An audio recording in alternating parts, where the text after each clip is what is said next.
저는 이제 당 안에서 변화와 혁신은 불가능하다는 결론에 이르렀습니다. 새누리당 세력의 확장을 막고 더 나은 정치, 국민의 삶을 돌보는 새로운 정치로 국민께 보답할 것입니다. 정권 교체를 이룰 수 있는 정치 세력을 만들겠습니다.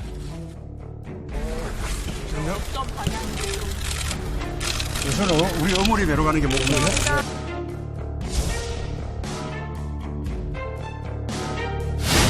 당내 분열과 갈등을 막는 최선의 방법은 우리가 당론으로 정해놓은 공천권을 국민에게 돌려드리고 기득권을 포기하는 것입니다. 당대표로서 비례대표 한석도 저는 추천하지 않겠습니다. 동선을 코앞에 다가왔습니다. 사심을 버려야 됩니다. 누구든지. 말은 걸싸하게 얘기하고 사심 갖고 얘기하면 이 당이 그러면 안 됩니다. 누구든지.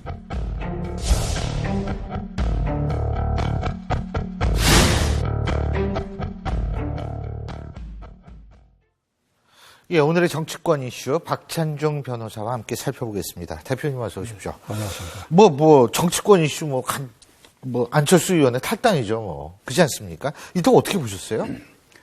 어제 11시에 기자회견을 했지요. 네. 그 기자회견이 토요일부터 예고가 됐었는데 아마 탈당할 것이다. 저는 그 뉴스를 듣고 SNS를 통해서 제 의견을 말씀을 올렸는데 예. 탈당을 하면 예. 그냥 집으로 정치에 손을 당분간 떼고 그냥 집에 가서 조용히 지내라. 그러고 집에 가만히 있기가 좀 그렇다면 그가 컴퓨터 전문가 아닙니까? 예. 안랩인가 해서 예.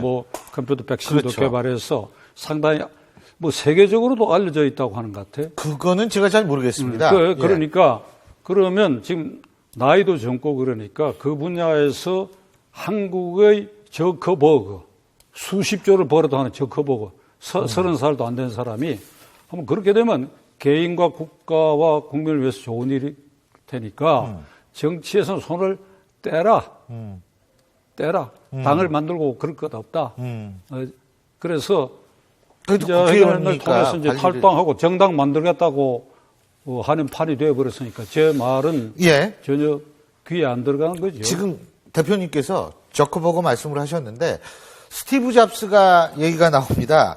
안철수 의원이 탈당 후 첫 번째 일정이 바로 경로당을 방문하는 거였었답니다. 근데 이 경로당을 방문을 해서 기자들을 만나서 얘기를 남겼다는데요. 자, 스티브 잡스와 관련된 발언입니다. 어떤 발언인지 궁금하시죠? 함께 보시죠. 존 스컬리 대표한테 쫓겨났습니다. 그 다음은 이제 스티브 잡스 노력에 몫인 거죠. 그 다음 결과들은.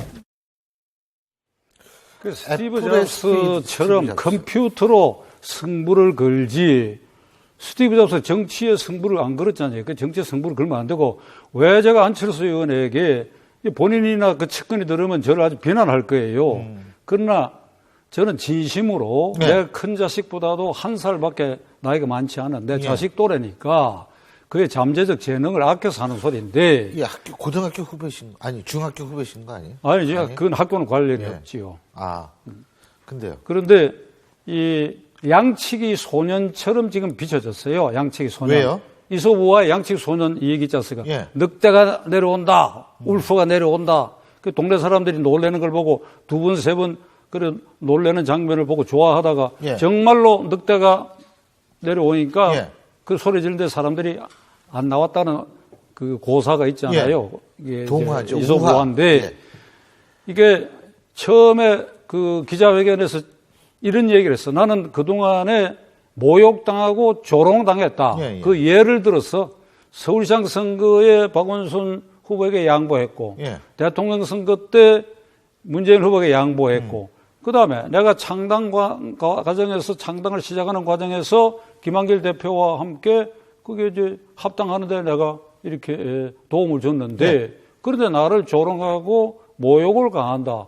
그런데 조롱당하고 모욕 당해야지요. 왜 그런가 하면 새정치라는 깃발을 내 그런 사람이 서울시장 때 왜 물렀습니까? 그 당시 분위기로는 안철수 시장에 대해 잘할 것인지 잘못할 것인지 그건 다음 문제고 당선권에 확실히 들어가 있어가지고 새누리당도 거의 포기를 했다고. 예. 또 박원순이라는 사람은 변호사로서 이 시민운동을 해가 이름이 조금 낮지만은 그 지명도를 알린다 하는 거 쉬운 일이 아니에요. 초기 여론조사가 3% 내지 5% 미만이었습니다. 5% 미만이었단 예. 말이죠. 그때 안철수 이사는 이미 예. 50% 가까이 넘어가 버렸단 예. 말이에요. 그건 절대로 그게 물러설 일이 아닌데도 이게 무소속이 둘이 되면 어찌 되냐 하는 그 주눅이 들어가고 내가 보기에 물러선 것 같아. 그 엄두가 안 나니까. 그다음에 그거야 뭐 대통령 후보 알 수가 경선도 없죠.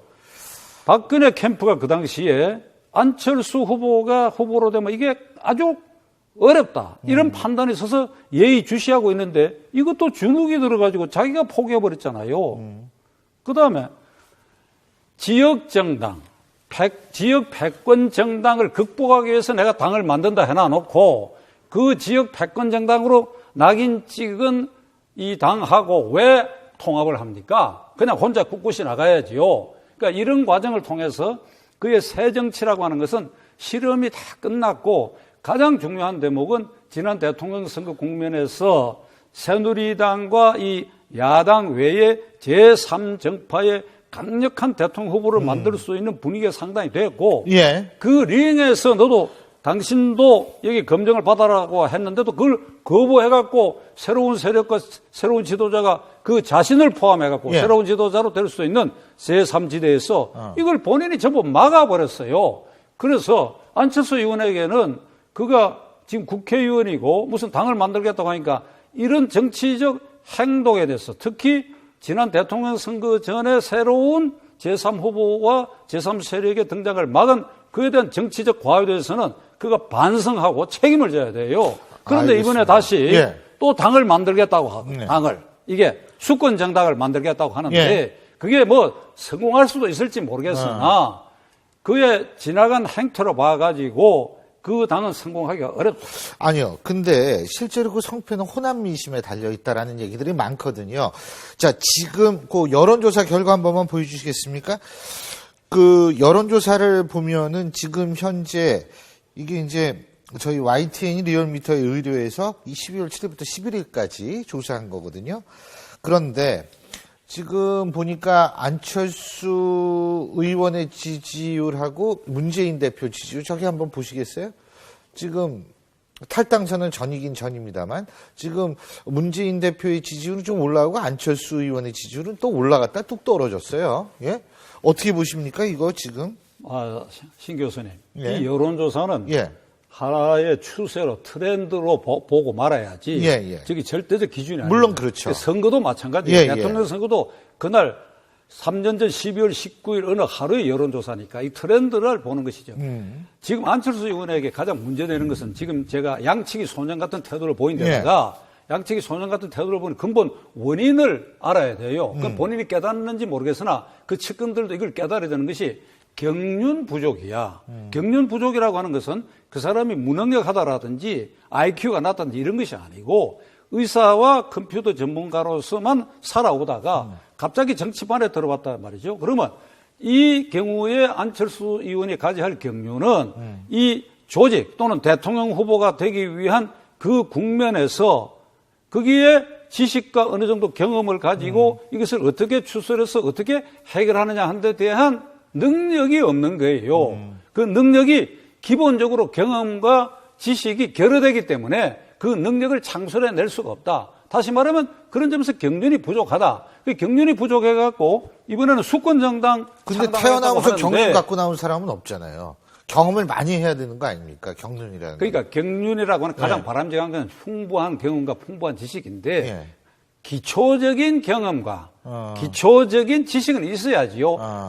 지금 안철수 의원은 보궐선거에 당선자가 2년짜리 국회의원인데 2년짜리면 제 경험에 의하더라도 국회 본관과 의원회관의 화장실 위치와 수의실 위치를 아는 정도고 국회의원 안철수가 대정부 질문을 2년 동안에 한 10번 정도를 했다라든지 뭐 이런 기록도 없고 들어오자마자 바로 대통령 후보급, 바로 당수급이 되다 보니까 제가 이걸 이 방송에서 한번 한 일이 있는데 유권자들에게 실례지만 다시 한번 반복을 하면 봄철에 보리가 웃자라는 경우가 있죠. 웃자라는 그러면 뿌리에서 이렇게 뜬단 말이죠. 겨울에. 그러면 이걸 밟는다고 밟아. 제가 초등학교 다닐 때 시골에 가면 우리 고향에 예. 이거 밟으라고 그래 심부름을 많이 했어요. 예. 이게 우짜라 가지고 가장 기본적으로 알겠습니다. 국회의원으로서도 그 예. 경륜이 없고 그리고 항차 한 당을 움직이고 근데 대통령으로서 그래서 저 여론조사가 하지만 그러면 또 내일 모레 높이 나온다 갑시다. 그렇죠. 그러면 그게 성공하느냐? 나는 그렇게 안 봐요. 근데 하지만은 사실은 우리가 대선 후보 여론조사를 봤을 때 안철수 의원은 꾸준하게 10% 정도의 지지로 나왔거든요. 우리가 일반적으로 대선 후보 지지를 봤을 때 5%가 넘는 사람, 이거를 보통 기준으로 해가지고 얘기를 많이 하잖아요. 그거를 그 이유는 제가 5% 넘기 힘들기 제가 때문에. 흠잡듯이 얘기하는 게 아니라 예. 안철수 의원에 대해서는 20, 30대가 어떻게 성공했느냐. 컴퓨터로 성공하고 돈도 많이 가지고 깨끗했다. 이것 때문에 자기가 뭐 대통령 후보 되고 당수가 예. 되고 국회의원 되면 깨끗하게 할 것이라고 하는 20, 30대의 그런 기대가 기본적으로 저 여론조사에 나타나는 건데 정치라고 하는 거, 당 대표가 되고 대통령 후보가 되는 건 그것만 갖고 안 된다는 게 증명이 됐잖아요. 예. 그게 아니, 근데- 양치기 소년처럼 지금 벌써 자. 크게 보면 4번째라 말이에요. 4번째. 알겠습니다. 그럼 국민을 예. 안철수 정치의 실험 예. 대상으로 생각하느냐 이 말입니다. 아니요. 이거 근데- 예의에도 어긋나는 일이야. 근데 이제 저희가 사실은 지금 안철수 의원이 어차피 탈당을 했고 지금 이제 정치적이 있어서 가장 중심 정치적 이슈에서 가장 중심에 지금 서 있는 상황인데 그렇게 말씀하시면 추가 탈당이 별로 없을 거라고 보십니까? 있을 수도 있지. 예. 있을 수도 있는데 예를 들면 추가 탈당한 사람들이 예. 전력상 문제가 있거나 예. 그게 호남 지역에서 싸움하기가 어렵거나 이런 요인으로 국민들 눈에 파릇파릇하고 신선한 사람이 그 주위에 몰려든다든지 하는 예. 보장이 없습니다. 예. 그리고 제가 이제 안철수 의원 이 얘기를 너무 나쁘게만 한 것 같은데 그가 그의 행동 때문에 그 이득을 본 사람들이 있어요. 예를 들면. 예를 들면 박원순 시장. 그건 완전히 안철수 씨가 만들어줬고 그다음에 역설적이지만 박근혜 대통령. 선거 막판에 문재인 후보로 단일화를 해줬으면 열심히 뛰었다 그러면 그 3% 차이가 상당히 줄어들었을 위험이 있었다고.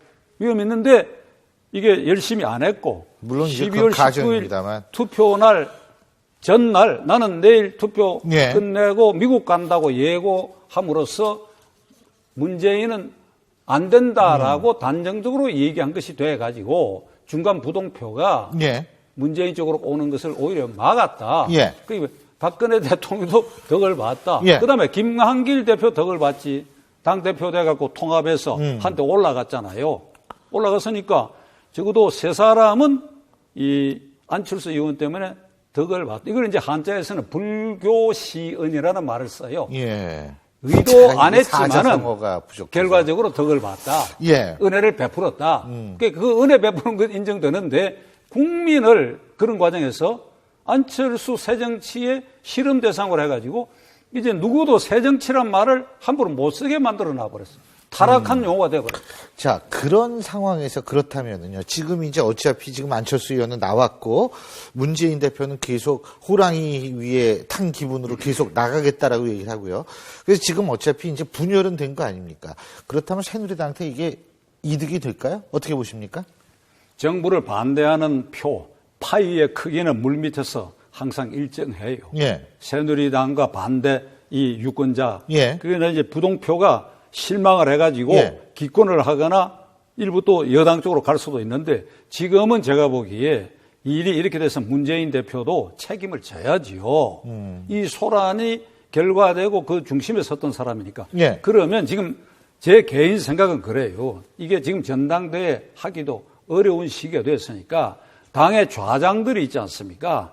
3, 4선 중진급에도 애국적이고 중도적 생각을 가진 분들이 있고 그다음에 무엇보다도 원로 그룹에서 온갖 산전수전 다 겪고 박해받으면서 오늘날까지 이걸 지켜본 야당의 맥을 이어온 김상현 선배라든지 권노갑 선배라든지 나한테는 선배들이고 예. 그다음에 정대철 전 대표 같은 사람들이 이거야말로 비상시국이니까 예. 그러니까 박근혜 정권 임기 반환점에서 국민의 이 실망한 여론을 표로 흡수할 수 있는 그 틀을 비상체제로 일단 만들 필요가 있다. 구체적으로 어떻게 하는 거는 그 답이 나올 거예요. 전당대회 하지 않고. 그러니까 1. 문재인 대표의 국회가 책임을 짓는 모습을 보이고. 어떤 식의 책임을 말씀하시나요? 그러니까 이제 대표적인 사임해야 되겠지. 사퇴해야 된다. 국민들에게 고개를 한번 숙여야지요. 예. 어찌됐건 간에. 그러면서 비상체제를 만들어 가지고 그 국면을 이렇게 넘어가면서 그 좀 다른 모습을 보여야 될 거예요. 안철수 의원이 얘기한 무슨 재판을 받고 확정 판결을 받고 재판에 걸린 사람은 당원권 박탈이나 아니요, 기소가 배제하다가 되고, 예를 들면 그런 걸 선뜻 기소가 받아야지요. 돼도, 예. 그건 문재인 의원도 이제 받는 포즈를 취했잖아요. 하면서 저 총리도 확정 판결이니까 그러니까 강제 출당을 시켰고 예를 들면 그런 모습을 비상체제에 보여서 국민들에게 이해와 양해를 구하고 그리고 선거 후에 전당대회를 하겠다라든지 이렇게 해서 이 불을 꺼야지요. 만일 사퇴를 안 한다면요? 그 사람도 운명이지. 그렇게 되면 이제. 제가 저 야당 예? 아닙니다. 그럼요. 야당 아니기 때문에 예. 이 정도면 훈수 두고 말아야지. 예. 제가 이 야당을 걱정하고 안철수 의원에게 이런 얘기를 하는 이유는 예. 야당을 지지하고 안 지지하고 관계없이 건전한 야당이 올곧게 있어야 국민이 안심을 하고 그다음에 야당이 이 지경 되면 국회가 황폐화돼요. 예. 바깥에서 싸우다가 국회가 열렸다 그러면 그거 들어가서는 일체성을 보이기 위해서 강경투쟁을 하게 돼요. 그거는 새누리당도 과거 그렇게 했어. 그러니까 이 모든 것이 국민에게 부담이 가고 그다음에 정치적 낭비와 비용이 따르고 예. 그러니까 이게 개판이 되어버리는 거지. 개판이. 방송용어 아니지 개판은. 예, 그러니까 아닙니다, 판이 아닙니다. 이상하게 되는 예. 거지. 그 개입에 국민의 역겨운 판이 되어버린. 예. 근데 이게 지금 어쨌든 새누리당도 고민은 굉장히 될 것 같다는 생각이 들어요. 일부에서 분석할 때에는 지금 안철수 의원의 중도적 이미지 때문에 새누리당의 공천률이 지금 현역 의원한테 유리하다는 얘기가 자꾸 나오는데 새누리당의 공천을 희망하는 일부 정치 신인들이 그러면 안철수 신당으로 돌릴까? 이런 생각도 나올 수가 있다라는 얘기도 나오는데요. 어쨌든 정치적 파급력이라는 거는 그렇기 때문에 두고 봐야 되지 않을까 국민들이 영리하기 때문에 과거 경험에 의하면 뭐 이렇게 표현하는 게 좀 거칠 수도 있는데 어느 정당이건 간에 그렇게 탈락한 것은 소모품이에요. 소모품 잔뜩 모아봐야 알겠습니다. 그게 표가 잘 안 돼. 그게 우리 경험이야. 오늘 말씀 여기까지 듣죠. 고맙습니다.